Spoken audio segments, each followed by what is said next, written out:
Support చేస్తున్నారు. మతం మారిన ఎస్సీలకు ఎస్సీ హోదా రద్దు కావాలని. కొందరు మేధావులు కూడా దాన్ని అపోజ్ చేస్తున్నారు. మతం మారినా సరే రిజర్వేషన్ కావాలంటున్నారు. అంటే మీరు ఎందుకు సపోర్ట్ చేస్తున్నారు?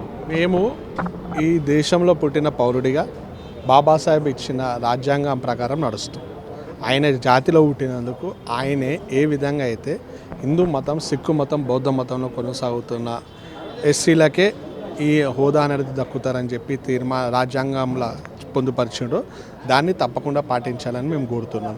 మీరు అంటారు మేధావులు గారు, మేధావులు గారు రాజ్యద్రోహులు. సుప్రీంకోర్టు అత్యున్నత న్యాయస్థానం ఇచ్చిన తీర్పుని వ్యతిరేకిస్తున్న రాజద్రోహులు. ఈ ద్రోహులంతా క్రిస్టియన్ మిషనరీ మాఫియాకి అమ్ముడు పోయిన వ్యక్తులు. ఈ కుక్కలు అక్కడికి అమ్ముడు పోయి మా ఎస్సీ హిందూకు దక్కాల్సిన ఫలాలను దొబ్బి తింటాలని చూస్తున్నారు దొంగలేగా. మేము దాన్ని అడ్డుకుంటాం. పక్కా అలాకి వ్యతిరేకంగా పోరాటం చేస్తాం.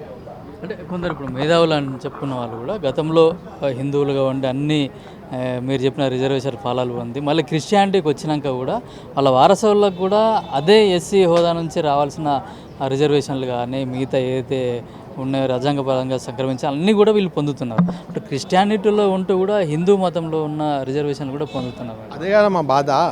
ఏ రిజర్వేషన్లు అయితే మా బాబాసాహెబ్ అంబేద్కర్ గారు మా ఎస్సీ హిందువులకి, సిక్కులకు, బౌద్ధులకు ఇచ్చారు, ఈ కన్వర్టెడ్ అయిన వ్యక్తులు వద్దు మాకు కావాలని చెప్పి దొంగలే వచ్చి దొబ్బి తినాలని చూస్తారు. మేము పోరాటం చేస్తాం. ఇప్పుడు మంద కృష్ణ గారు ఉన్నారు. 30 ఏళ్ళుగా మాదిగా పేరు చెప్పుకొని పోరాటం చేసిండు. పేరు, ప్రఖ్యాత, డబ్బు కమాయించిండు. పద్మశ్రీ అవార్డు తీసుకోండు. కొడుకులను చదివిపించిండు, చేసాడు.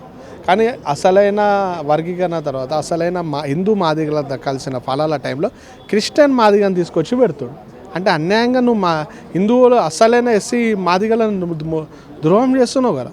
వాళ్ళకేం చెప్పిండు, మళ్ళీ మాదిగలం అంతా కలిసి మాలలకు సత్తా చూపించాలని చెప్పి వర్గీకరణ ఉద్యమంలో మాదిగలను రెచ్చగొట్టి మాదిగల మధ్య చిచ్చు పెట్టిండు. ఇప్పుడు ఏం చేస్తుండు, మాదిగలరా, కన్వర్టెడ్ అయిన మాదిగలరా కలిసి రండి, ఈ ఎస్సీ హిందువులకు మన సత్తా చూపిద్దామని చెప్పి విద్వేషాలు రెచ్చగొడుతుండు ఈ వ్యక్తి చెప్పినంత మాత్రాన గంగిరెద్దు తల ఊపడానికి ఎవ్వరు లేడు. అందరూ హుషారైపోయారు. రాజ్యాంగం ప్రకారం కొట్లాడతాడు, పోరాటాలు చేస్తాడు. ఇప్పుడు రాజ్యాంగ ప్రకారం మాకు మత స్వేచ్ఛ ఉంది, మేము ఏ మతంలోకైనా పోవడానికి మాకు హక్కు ఉందని చెప్పేసి కూడా వాళ్ళు మాట్లాడుతున్నారు. మేము ఏమంటున్నాం, మీరు ఓండ్రా నాయనా, మీరు క్రిస్టియానిటీలో పోతారా ఓండి, ఇస్లాంలో పోతారా ఊర్రి, లేకపోతే అటు ఇటు కానీ ఏ మతంలోకి పోదా అంటారు ఊర్రి. కానీ పోతే పోరే అటే. అందులోకి పోయినా కూడా నా ఇంటి ఆస్తి కావాలంటే మేము ఒప్పుకోము. నువ్వు ఇలా శివుణ్ణి మొక్కుతా అంటే మొక్కు, శివుణ్ణి మొక్కి బాబాసాహెబ్ ఇచ్చిన ఫలాలు తింటా అంటే తిను. అంతేగాని యేసుని మొక్కి, అల్లాని మొక్కి, శివుని పేరు చెప్పుకొని వచ్చే ఫలాలు, బాబాసాహెబ్ పేరు చెప్పుకొని వచ్చే ఫలాలు తింటా అంటే మేము ఒప్పుకోము. నువ్వు భక్తికేమో అంబేద్కర్, భక్తికేమో యేసు, అల్లా అంటే మేము ఒప్పుకోము. బాగా చెప్తా కొట్లాడుతాం. హిందూ మతంలో అంటరానితనం ఉంది, అందుకే మేము క్రిస్టియానిటీలో మతం మారుతున్నాం. అసలు క్రిస్టియానిటీలో అంటరానితనం అనేది కానీ వర్గీకరణలు కానీ లేవదని వాళ్ళు అన్నారు కదా. ఇప్పుడు క్రిస్టియానిటీ ఏదైతే పుట్టిందో వాటికన్ సిటీయో జెరూసలం ఎన్నో పుట్టింది కదండి, మనకు తెలియదు అంతా.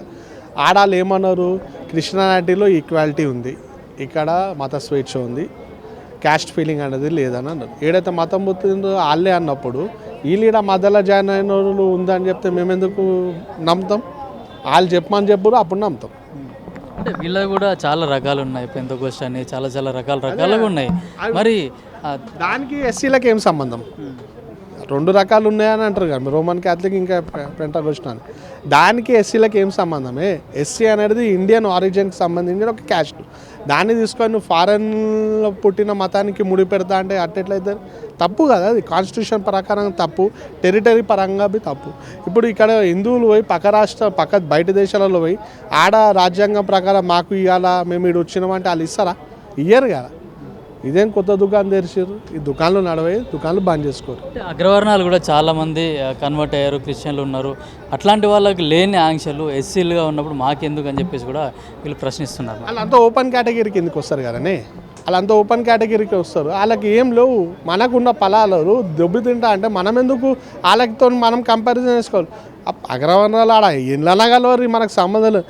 నా ఎస్సీల పంచాయతీ నేను మాట్లాడతా, ఆడ ఆల్రెడీ ఓపెన్ కేటగిరీలోకి వెళ్ళిపోతాడు. అట్లా కోమని నువ్వు హిందూ మతం వీడి క్రిస్టియానిటీలోకి, ఇస్లాంలోకి పోతే నువ్వు బీసీసీ కిందకి వస్తావు, నువ్వు ఆడ తింటూ. అంతేగాని ఆడబి తింటా ఈడబి తింటా అంటే అయ్యే జాగిరా, ఇష్టం ఉన్నాడు తినడానికి. పంచిపెట్టడానికి తప్పకుండా అడ్డుకుంటాం. అంటే ఆంధ్రాలో కూడా ఒక క్రిస్టియన్ పాస్టర్ పైన కూడా ఇదే కేసు నమోదైంది. ఎస్సీగా ఉంటున్నాడు అతను పాస్టర్ కాబట్టి అతను ఎస్సీ హోదా రద్దు చేయాలని చెప్పేసి కూడా అక్కడ కేసు నడుస్తుంది. దీన్ని ఏమంటారు మీరు?